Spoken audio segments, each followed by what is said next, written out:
बहुत समय पहले की बात है। पालमपुर नाम का एक छोटा सा गांव था। उस गांव में चारों ओर खुशहाली ही खुशहाली थी। वहां रहने वाले सभी लोग खुशहाल थे। उनको किसी भी चीज की कोई कमी नहीं थी। वहां का मुखिया बहुत ही दयालु और समझदार था। वो हमेशा गांव वालों को कहता था कि हमारे गांव पर भगवान की असीम कृपा है, इसीलिए हमारे गांव में कभी किसी चीज की कमी नहीं रहती। सभी गांव वाले भी मुखिया की इस बात से सहमत थे। इसी तरह से समय बीत रहा था। फिर एक बार ऐसा हुआ कि उस गांव में अकाल पड़ गया और गांव के सभी कुएं सूख गए और गांव में पानी की कमी हो गई। इन सब से परेशान होकर सभी गांव वाले मुखिया के पास गए और उनको कहा, मुखिया जी, गांव में पानी की कमी के बारे में तो आप सब जानते हैं। पानी के बिना हमारा जीवन दूभर हो गया है, इसलिए अब आप ही बताइए कि हम पानी कहां से लाएं। लगता है हम सभी गांव वालों की किस्मत ही खराब है। अब हम क्या करें? सभी गांव वालों की बात सुनकर मुखिया ने कहा, मैं तुम लोगों का दुख समझता हूं, लेकिन यह मुसीबत प्राकृतिक है, इसलिए भगवान पर विश्वास रखो। उम्मीद है जल्दी ही हमें इस परेशानी से छुटकारा मिल जाएगा।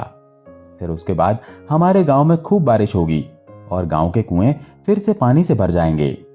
इसलिए जब तक बारिश नहीं होती तब तक तुम सभी को दूर वाली नदी से पानी लाना पड़ेगा। मुखिया की बात मानकर सभी गांव वाले दूर पहाड़ी के पास वाली नदी से पानी लाने लगे।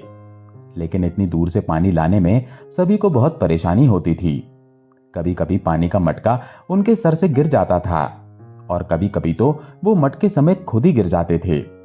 लेकिन काफी समय बीत जाने के बाद भी बारिश नहीं हुई और अब गांव वालों में इतनी हिम्मत भी नहीं बची थी कि वो इतनी दूर से पानी लेकर आए। वो अब सब कुछ अपनी किस्मत के भरोसे छोड़कर बैठ गए कि जब किस्मत में लिखा होगा पानी खुद हमारे पास आ जाएगा।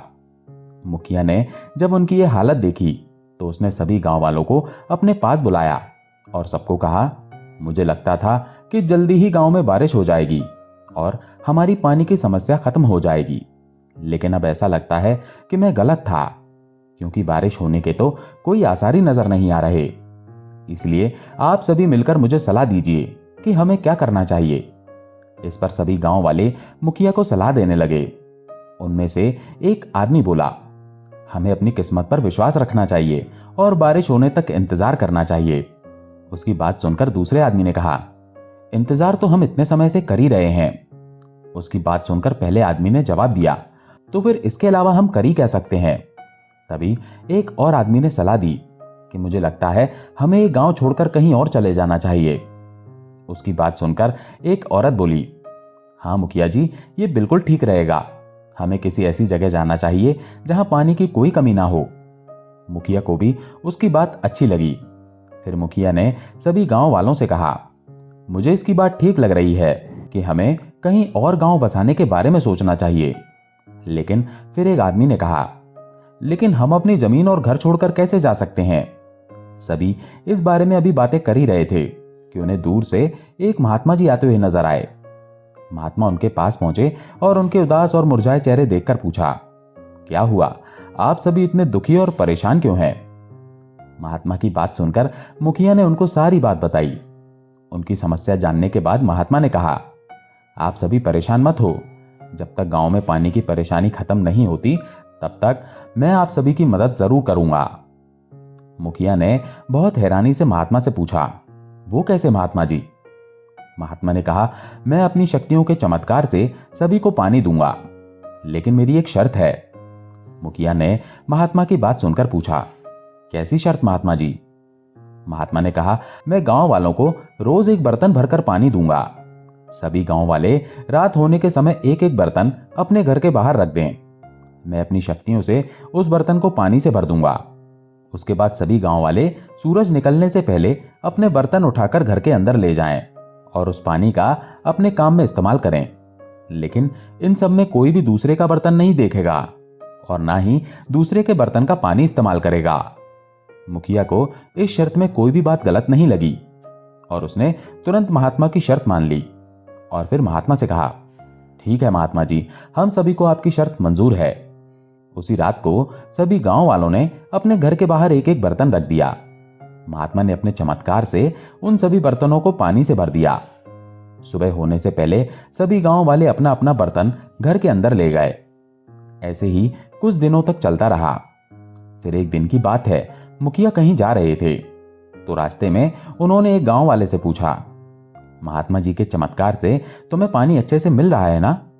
गांव वाले ने जवाब दिया, हाँ मुखिया जी, इतना पानी मिल जाता है कि पीने के पानी की कोई कमी नहीं रहती। उसकी बात सुनकर मुखिया बहुत खुश हुआ और वो आगे चल दिया। आगे जाकर उसे एक दूसरा आदमी मिला। मुखिया ने उससे भी पूछा तो उस आदमी ने खुशी से जवाब दिया, पीने के लिए क्या, मुझे तो इतना पानी मिलता है कि मैं और मेरा परिवार पानी पी भी लेता है और घर के बाकी काम भी हो जाते हैं।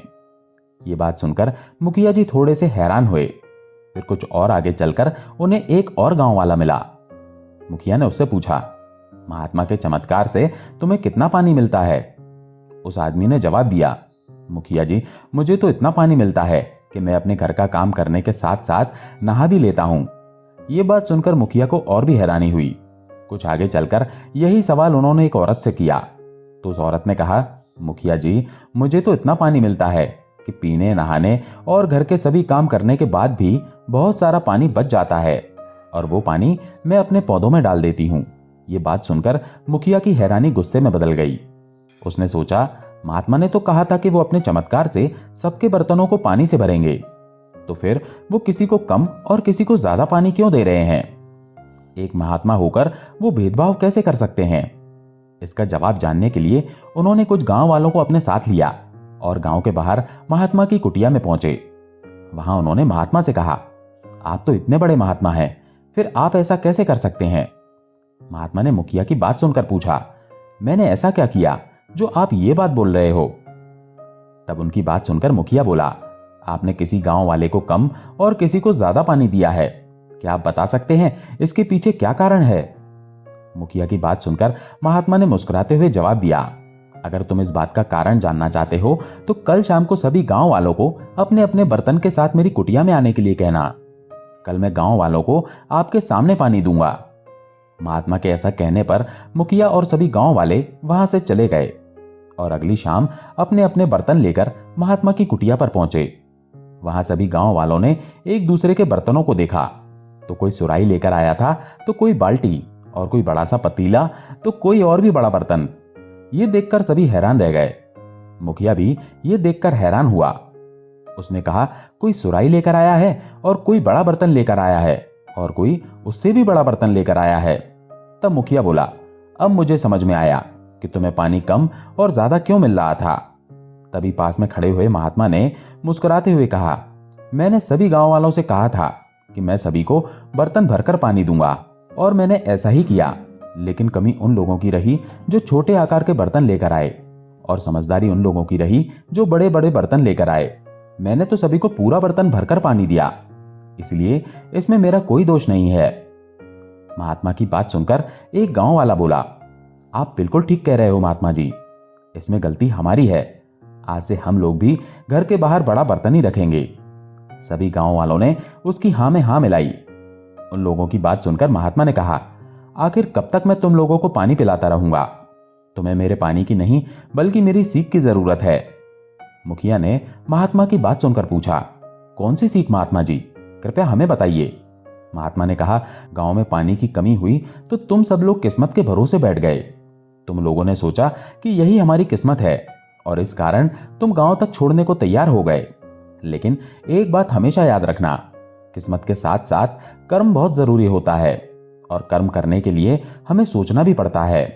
अगर तुम लोग किस्मत के भरोसे ना बैठे होते और इस समस्या का कोई हल सोचते तो तुम्हें जरूर इसका हल मिल जाता।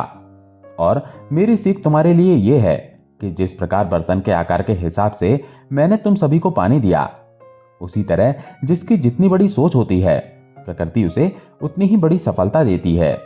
इसीलिए जैसे तुम्हें ज्यादा पानी लेने के लिए बड़े बर्तन की जरूरत है, वैसे ही गांव में पानी लाने के लिए तुम्हें किस्मत के भरोसे ना बैठकर अपनी सोच बड़ी करने की जरूरत है। किस्मत के भरोसे बैठे रहने से कभी कुछ नहीं होता। परमात्मा सभी की किस्मत तो लिखता है, लेकिन उस किस्मत तक पहुंचने के लिए मनुष्य को कर्म जरूर करना पड़ता है और कर्म करने के लिए पहले हमें सोचना पड़ेगा। महात्मा की बात सुनकर सभी गांव वाले एक दूसरे की तरफ देखने लगे। महात्मा जो कुछ उनको समझाना चाहते थे, सभी गांव वाले उसको समझ गए थे कि उन्हें किस्मत के भरोसे ना बैठकर इस समस्या का खुद कोई हल ढूंढना चाहिए।